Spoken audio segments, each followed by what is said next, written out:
Hi, everyone. Welcome back to another episode of Invaluable Grace. I was one way and now I am different. Can we just talk about how cold it's been? Can I just put that out there first and foremost? It's been bitterly cold. Oh my goodness. But we are nearing spring, so let's be hopeful. A lot can happen in 3 weeks, right?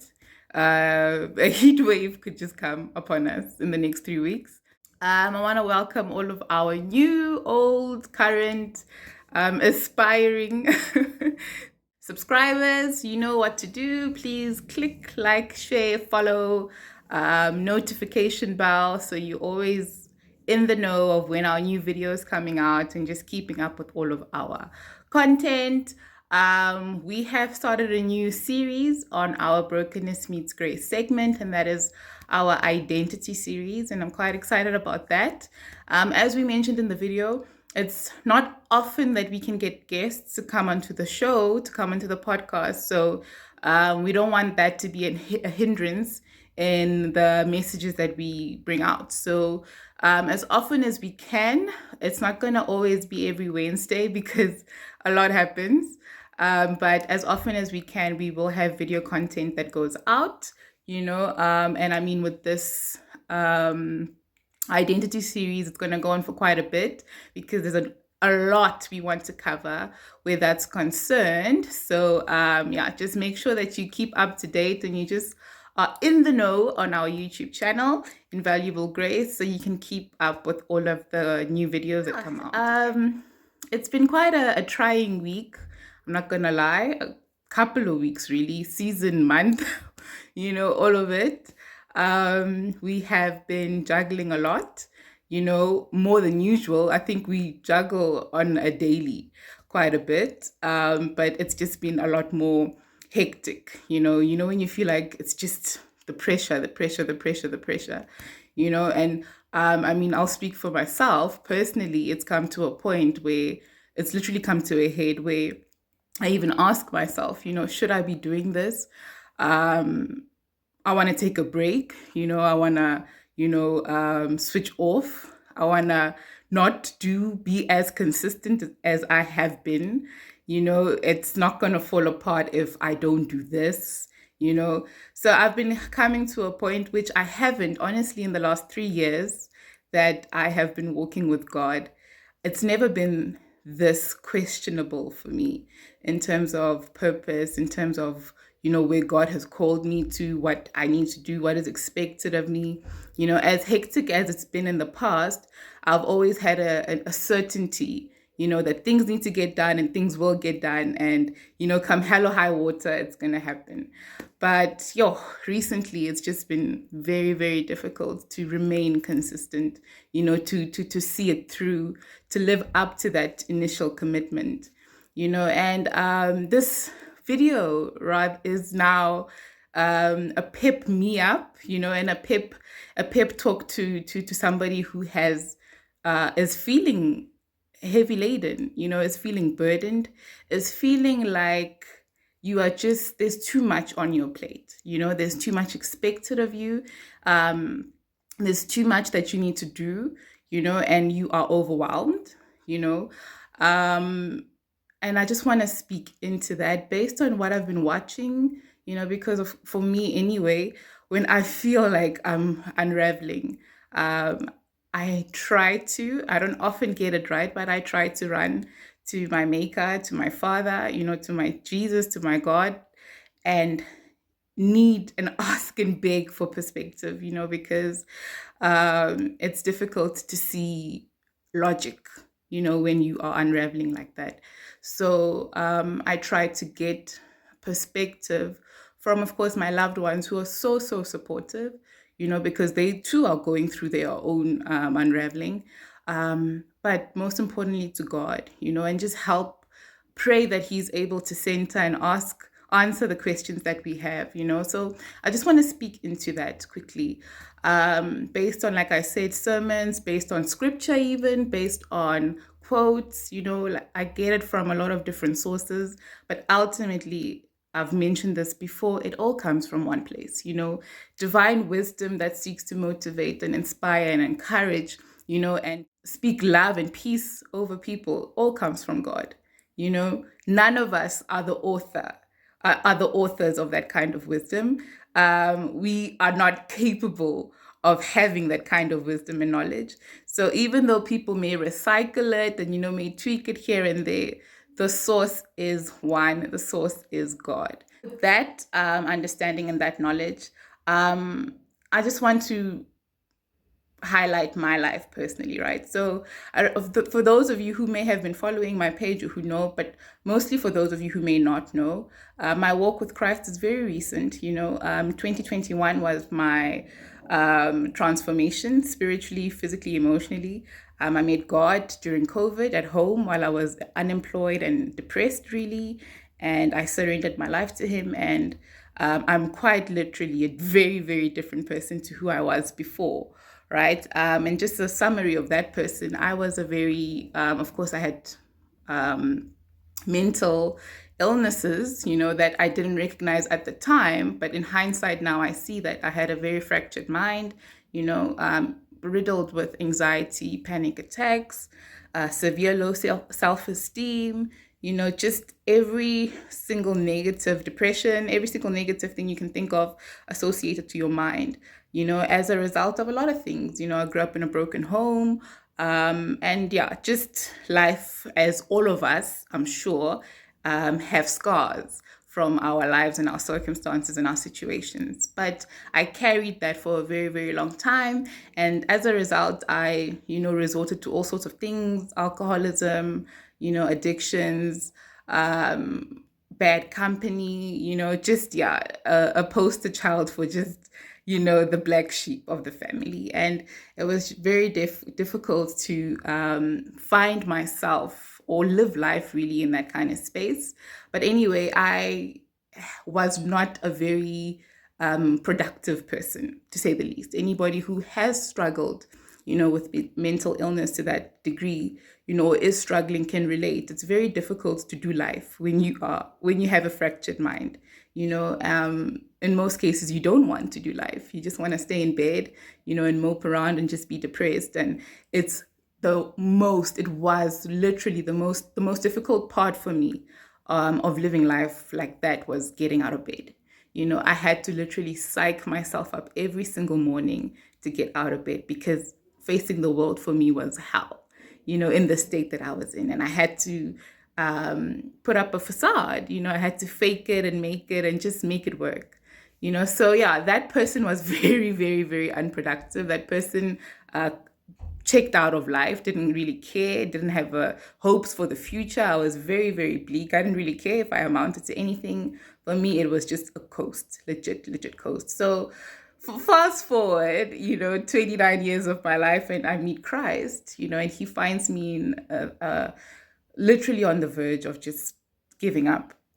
And He saves me, and that experience forever changed my life and gave me purpose, because in Him saving me, I was able to acknowledge who He is as my maker. I was able to accept that He loves me because He made me and He created me, and that I indeed have a reason to live and breathe. And I was not created or made by Him to be broken, and to be riddled with mental illness. And the more I came into that realization and I accepted, that truly, truly, truly, I have value, I'm not a waste of space.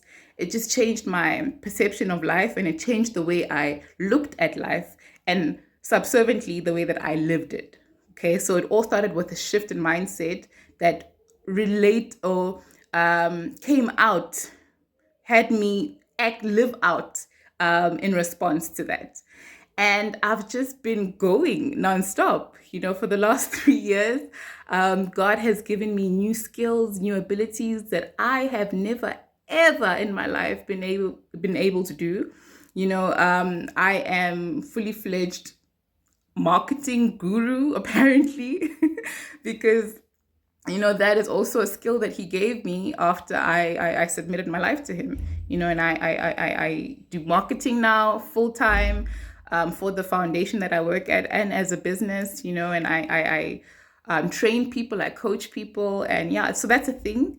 I'm in ministry as well. Doing these videos is my way of ministering to people because I'm so passionate about sharing the word. But that too is a new given skill and gift and desire. It was never there. And I teach the word to the ladies that we bring to the foundation, who we upskill. And I mean, there's a lot of things. I'm now so domesticated. I used to be such a lazy individual. I didn't care about being neat and tidy. And now I'm just like a fully fledged domesticated woman, and it happened, like I said, overnight. All I want to do is just be clean and tidy and my space and, just be a mother, a good, godly woman, and those are things that I was never taught or I never really fully once sought out. But as I was walking with my God and as I was walking with my Maker, those abilities were harnessed slowly and slowly and slowly. And the reason I'm telling you all this is because I'm trying to make you understand just how much changed for me in a short space of time. And with with this newfound identity, I'm carrying now a different purpose completely. And that purpose needs to equip me to be able to do all the stuff that God has intentionally made me do, right? So he could have given me many different skills. He could have made me be able to sing overnight. I could have become your next Tasha Cobbs, but he's very specific and he's very intentional with the type of gifts, the gifting that he gives us, because he knows it's attached to a purpose, but that purpose is far superseding our own needs, our own comforts.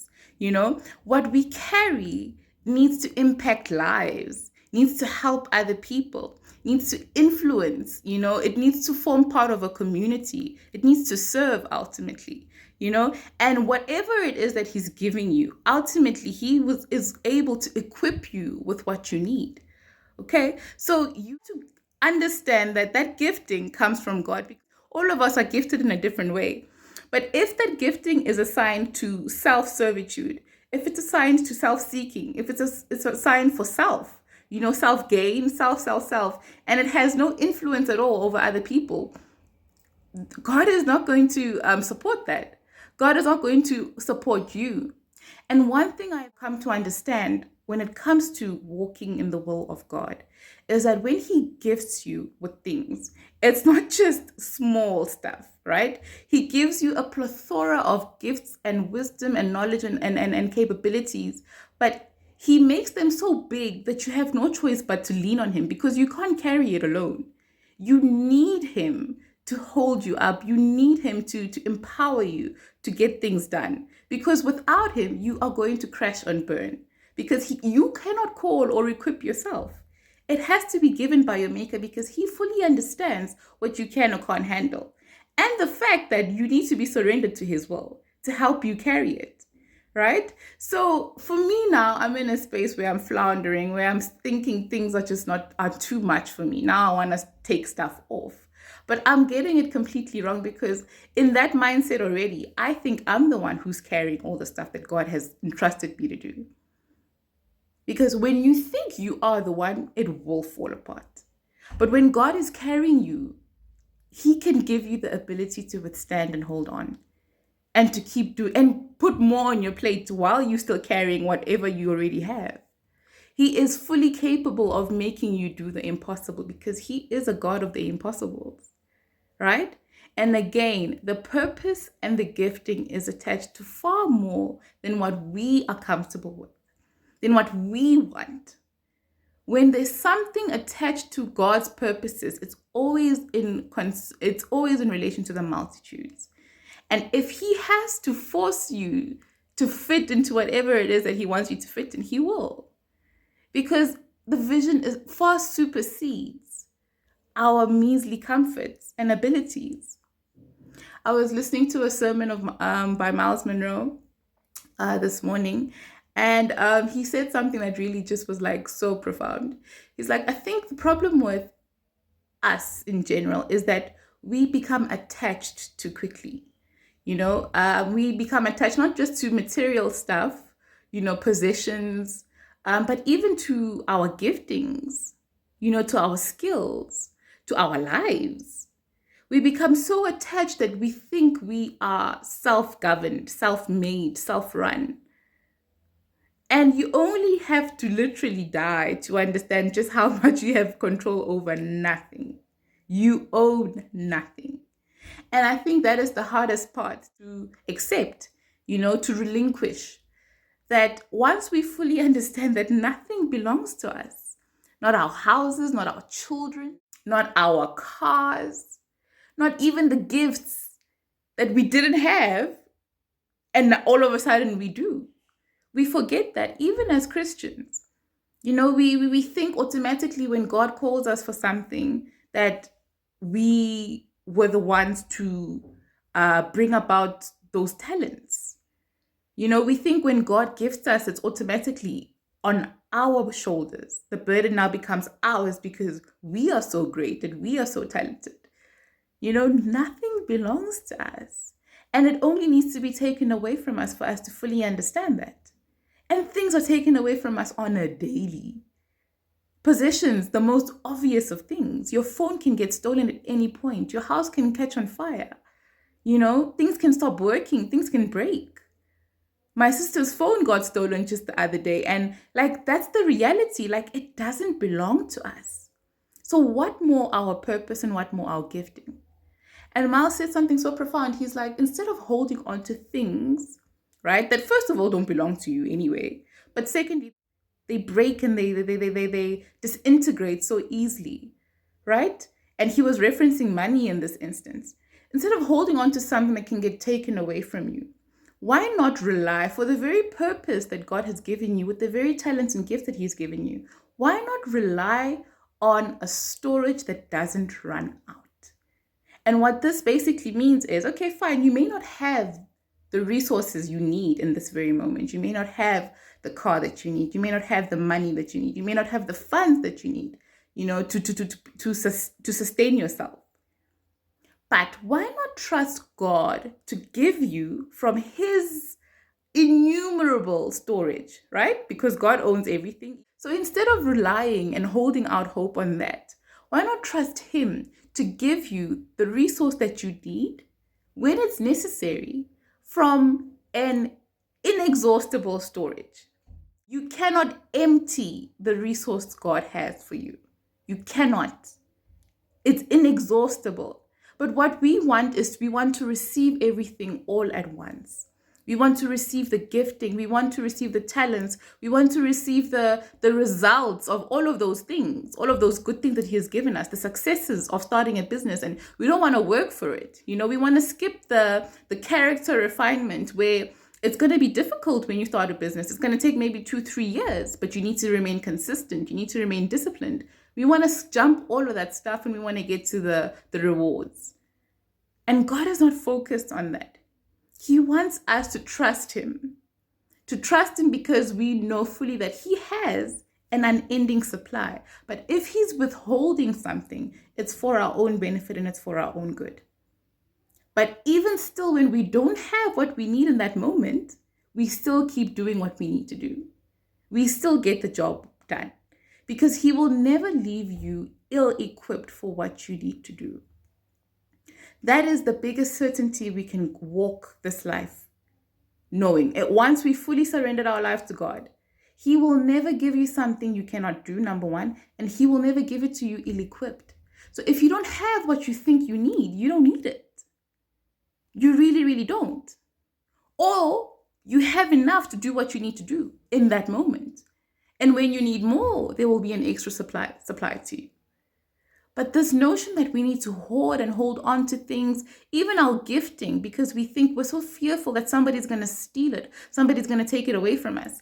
And that is so ironic because that very anxiety and anxiousness comes from the fact that we understand it could be taken away from us. Subconsciously, we understand that it's not ours, because if it was ours with utmost certainty, we wouldn't fear it going away. We wouldn't fear somebody taking it from us. So my message today, to me particularly, but to anybody who can relate, is stop holding on.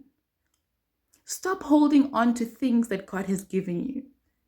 First of all, they are not yours.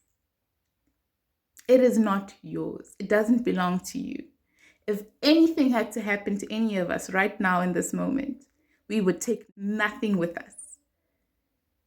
So let this be a realization for us daily that we are stewards of what God has entrusted to us. And it's so beautiful because He does the entrusting. We don't call ourselves, we don't entrust ourselves. God does it. So by virtue of Him doing it, it's already foolproof. There's no room for it to fail because He's seen everything. He's a sovereign God.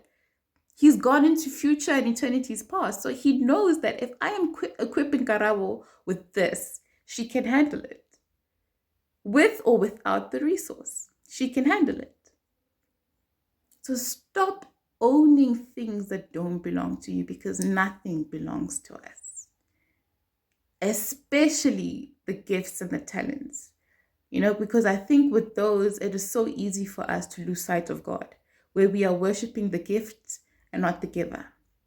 And this is when our pride comes in because you think you became so great overnight, forgetting that for however many years you were useless. Right? Me. All of a sudden, I think I can do all these great things and I'm such a smart person, forgetting that for almost 27 years of my life, I was useless to God. He couldn't get me to do anything. So where do I come off now trying to own what He has gifted me with so graciously? And we forget where we come from, and we forget who actually is the bestower of everything good that we see and that we have. So don't lose sight of that, especially when things start becoming heavy, because I think that is actually a beacon of the fact that you've lost sight of God. When you start feeling compressed, when you start feeling heavy laden, I think really that is a cry or a beacon that God is saying, you've left me behind. You're now going on a one-man show where you're now claiming all the glory and you've left me behind. Reconnect to the giver. He is the one who has all the resources that we need, a full and eternal supply of what we need. And when we need it, He will supply it. Make no mistake, I have seen Him supply in supernatural ways, in ways where we thought this is never going to happen. But because His name is attached to something, He will honor it. And we need to believe and trust that. Okay, so understand and know this. There is a God who has given us all beautiful gifts, talents, and purpose in life. But that purpose is attached to Him.